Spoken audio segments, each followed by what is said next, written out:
Hi, my name's Billy, I read books, and welcome back to my channel Book Reading Billy, and welcome to my spoiler-free review for the first 15 lives of Harry August, written by Claire North. This is a 405-page science fiction novel released in 2014, and if you can't tell by the book title, this is a book where you follow multiple lives. It's like Groundhog Day, but without Bill Murray, and without reliving the same day over and over. Instead, you're living the same life over and over. Now, I enjoyed this book. Let me tell you why. So obviously, to tell you a little bit about the book, I'm going to have to talk about the plot a little bit, but as this is spoiler free, I will keep it as vague and as bland as possible. So in this story, we follow Harry August, and Harry August is born in 1919 in England. And Harry August is obviously born, he lives his life, and then he dies. But then he's reborn again in England in 1919, in the exact same place, the exact same time, to the exact same people, in the exact same circumstances, and he lives his life again. Except this time he can remember his first life, but then he dies, and then he's born again in 1919 to the same people, etc, etc, etc. And each time he is born again, he can remember each life beforehand. And as the title suggests, we follow the first 15 lives of Harry August. But we don't follow all 15 lives of Harry in order. We fluctuate around between different lives and witness different experiences that Harry has had as the story progresses. There is a central plot, and that central plot does continue through the book, but it will jump around between lives in the past, lives he's had in the future from the life we are in currently reading the book, and these experiences then are impactful on the story that's being told. So with the premise of the book, it raises lots of questions along the lines of, what would you do if you could live your life again? So for you watching this video, just have a think about the life you've lived now, and then as and when you die, for argument's sake, you die tomorrow, but then you're reborn again, and you can remember everything you've done in your life up to now. What would you do? Would you look to change things? Would you do things differently? Are there regrets that you had that you'd look to try and put right?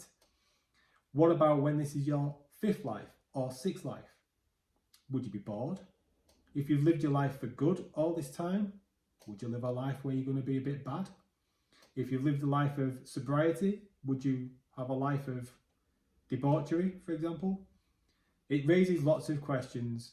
What would you do about world events that you know are going to take place, sporting events and the results of those sporting events? What would you do? It raises lots of questions, lots of ideas, and explores them in a lot of detail. So as I mentioned, I said about different events that take place during your lifetime or during Harry's lifetime, and that is something that if you like travel, if you like history, then there will be something in this book for you, because there are events that have taken place throughout history that do get mentioned, do get covered, and it's not just throwaway descriptions or mentions of these events. It's clear the author has done her research, and these events feel real, well researched, well written, and well realised. And as this is a science fiction book, there's also good discussions between the characters in relation to the scientific elements of what's going on and why. So for all you people who enjoy harder science fiction, more detailed conversations and theories maybe, then there's enough of that hopefully to scratch that itch for you as well. The antagonist in this story is good as well. You can empathise with them, even though they are obviously not doing good things in this story. Well written, fits in with the story well realised, and enjoyable to follow along with. But the plot and the story and the science bits in this book is not just the main selling point for this in this book, in my opinion. One of the main selling points for me is the standard of writing by Claire North. She can write, she really can write, and her sentences, her descriptions are absolutely beautiful.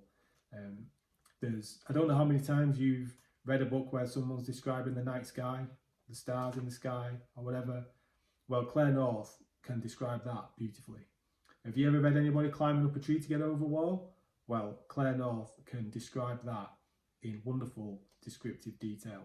And it was getting to the point with this book where she was just describing things so well and pulling out so many beautiful sentences and paragraphs and pages and chapters. I was getting a bit concerned that she's going to run out of beautiful writing. It's almost like she had a limitless supply. It's like The Simpsons in its prime, where some sitcoms, some comedy shows would have 1 or 2 jokes per episode, whereas The Simpsons was just like 10, 15, 20, 25, one after the other, after the other, after the other, that anybody else would be jealous of. Well, I'm quite sure that a lot of authors will be incredibly jealous of the way Claire North writes. It's wonderful. It's beautiful. I'm not someone who particularly picks up on beautiful writing or how well sentences are constructed or anything like that, but you can't help notice it in this book.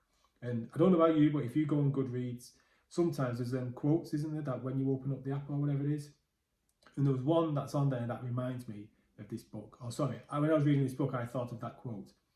And I actually went and researched it before I did this video. And it is, I pop a beautiful sentence into my mouth and suck it like a fruit drop. That quote suits this book perfectly. So all in all, I gave this book 4 out of 5. It has a really good ending. You won't be disappointed. It's well worth the journey and the investment to get to the end. The thing that stopped it from being a 5-star read for me was what I mentioned earlier in relation to the jumping around between different lives and different timelines. Now that doesn't normally bother me too much, you know, if it's a book where different timelines are running alongside each other. But I did find in this sometimes I was thinking, what life are we in here? Where are we? What's going on? Are we in the normal life? Or are we in the main story, or is this something else? And when that happened, it did drag me out of the story just a little bit. So if I was to have a gripe, that would be the only gripe with this book. But in terms of recommendations, I would recommend this highly to anyone who's interested in any kind of science fiction. It's not too dense, it's not too hard. The characters are well written, relatable, and you can just sit back and just enjoy reading a beautiful, beautiful book.